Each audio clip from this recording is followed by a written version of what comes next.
about ensuring it never happens again.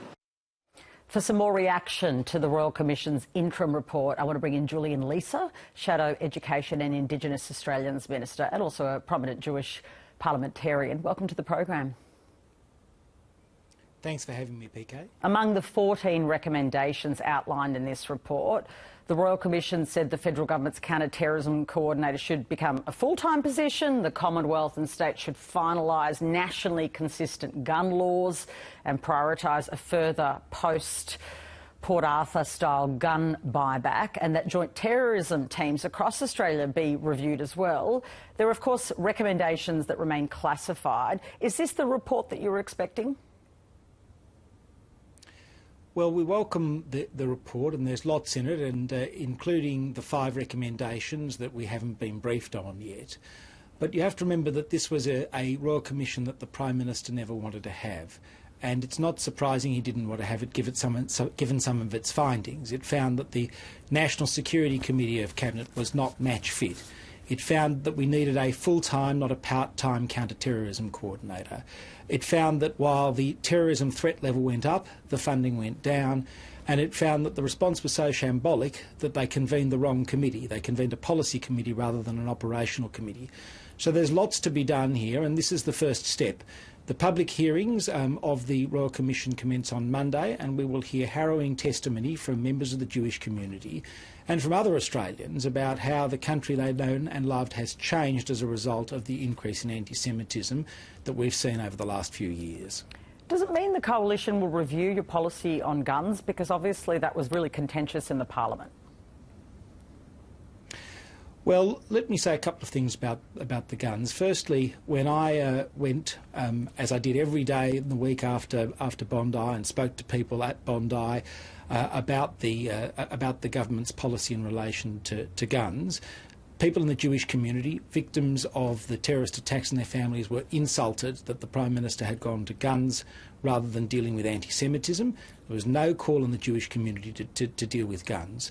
We put forward a series of amendments to the government's legislation. They were not interested in dealing with those amendments. They had done their deal with the Greens. These are the government's laws. The recommendation is that they do further negotiations with the states. That's a matter for the government. OK, but you say they weren't raising guns, and yet here's the interim Royal Commission that has raised guns. Well, I am reflecting as a Jewish Australian, as a Member of Parliament who spent time in the wake of the Royal Commission. We're having the Royal Commission because of the terrorist attacks in Bondi. The government passed laws in relation to guns in the wake of that terrorist attack. They're the government's laws. The government has been encouraged to negotiate those firearms matters with the states, and that's a matter for them to go on with. The Home Affairs Department has opened a voluntary redundancy round, hundreds of jobs expected to go. Do you back this as a good efficiency? Obviously, departments are looking to, pull back funding, or is it the wrong place to cut? Well, I think particularly when you've had an interim Royal Commission report of the sort that we've had, where we've seen the threat level increase in relation to counter-terrorism, and we've seen money pulled out of counter-terrorism, this is the wrong time to be making those sorts of decisions. The first duty of a government is to keep Australians safe, and the government needs to guarantee that any changes that they're making are going to make Australia safer, not more vulnerable. One of the findings of this is that counter-terrorism funding has essentially been scaled down. Is that alarming? Yes, it is, and this was a point that we made in the wake of Bondi too. In August 2024, the terrorism threat was raised to probable, and that means more than a 50% chance of a terrorist attack. When the threat is raised, there should be commensurate increase in funding. Instead, we've seen a decrease in funding, and that's the wrong policy lever to pull at a time when Australians are more threatened than they have been at previous times. And of course, another of the recommendations is about properly securing Jewish events. There's also a lot in this report which shows really systemic failures when it comes to the New South Wales Police and how it dealt with some of these things. What do you make of those? Well, look, I think it is important that security stepped up at Jewish communal events. The first recommendation deals with having strong security presences at Jewish communal events of the sort that occurs at the high holidays, the period from Rosh Hashanah for about a month after that, and that should be at every communal event of a similar outdoor nature. And I think that's a very sensible recommendation.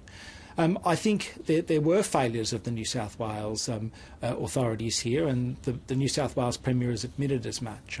I was at one of the Hanukkah events, the Hanukkah on the Green, which is mentioned there, and in the Commission report there's mention of the fact that there were police present there.